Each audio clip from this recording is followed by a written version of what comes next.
Welcome to a bite-sized HIPAA Q&A video where we answer your questions about how HIPAA applies to your dental practice. We recently received the following email in our bite-sized HIPAA Q&A inbox. It's actually a two-part question. The writer says, "Hey Todd, we recently had a patient get pretty angry with us when we shared his information with the endodontist we referred him to. Apparently, he was looking to take advantage of a discount offered by the endodontist for patients who self-pay. But the procedure was submitted to his insurance instead.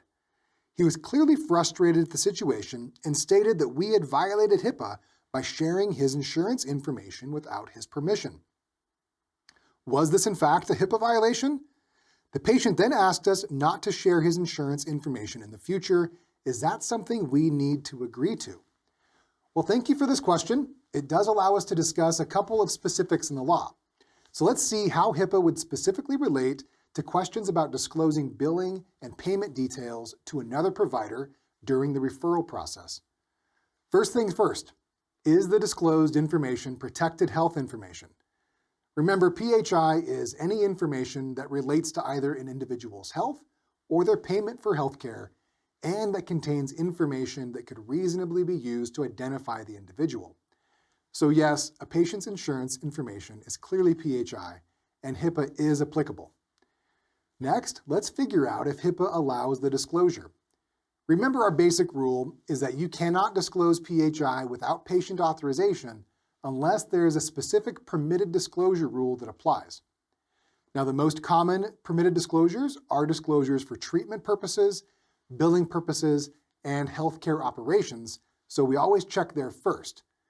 And this practice has correctly identified that this disclosure was for billing purposes, so it seems like it would qualify as a permitted disclosure, but it was not for their own billing purposes, it was for the referred provider.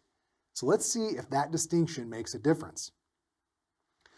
While digging into the implementations specifications for treatment and payment disclosures, which are found in sections 164.506, we can see that this section states a covered entity may use or disclose protected health information, 1, for its own treatment, payment, or healthcare operations, 2, to another healthcare provider for treatment activities, or 3, to another covered entity for the payment activities of such other entity. Well, the facts of this scenario fall squarely in number 3. The practice disclosed billing information to the other provider for its payment practices, so this disclosure was permitted under the law. Now, the second question asked is whether the practice must now limit disclosing this information after the patient has asked them to. Well, in section 164.522, we see that patients can request that a practice restrict sharing PHI that it normally could share, and that in most cases the practice can choose whether or not to agree to the restriction. The only time a practice must agree to a restriction on sharing is if it deals with payment information and the patient has already paid in full for the service. Otherwise, the practice has a choice. It can refuse the patient's request and deal with the fallout, or it can agree to the restriction and then be bound to this agreement. Well, in this case, the restriction request is for payment information, so the provider would be required to agree to the restriction so long as the patient has paid for the services in full. However, it isn't clear if the patient will be self-pay with this provider or only the specialist.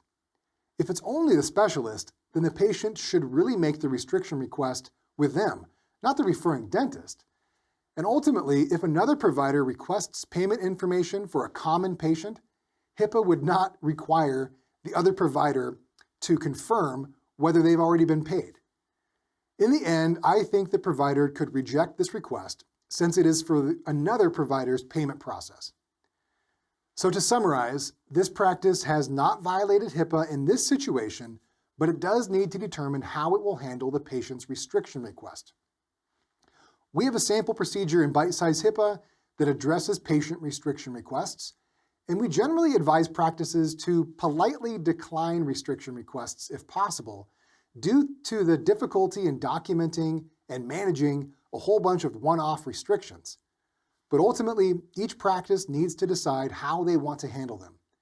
If you do agree to grant a restriction, make sure you have a plan on how to implement the restriction, because if you fail to restrict the disclosure, it would be a reportable breach. Okay, if you have a HIPAA question related to the day-to-day operations of your dental practice, feel free to send it my way. My email address is todd@bitesizehipaa.com. That's 1 P and 2 A's. I can't promise I'll be able to get to every question submitted, but I'll do my best to find the most applicable ones to address in future Bite Size HIPAA Q&As.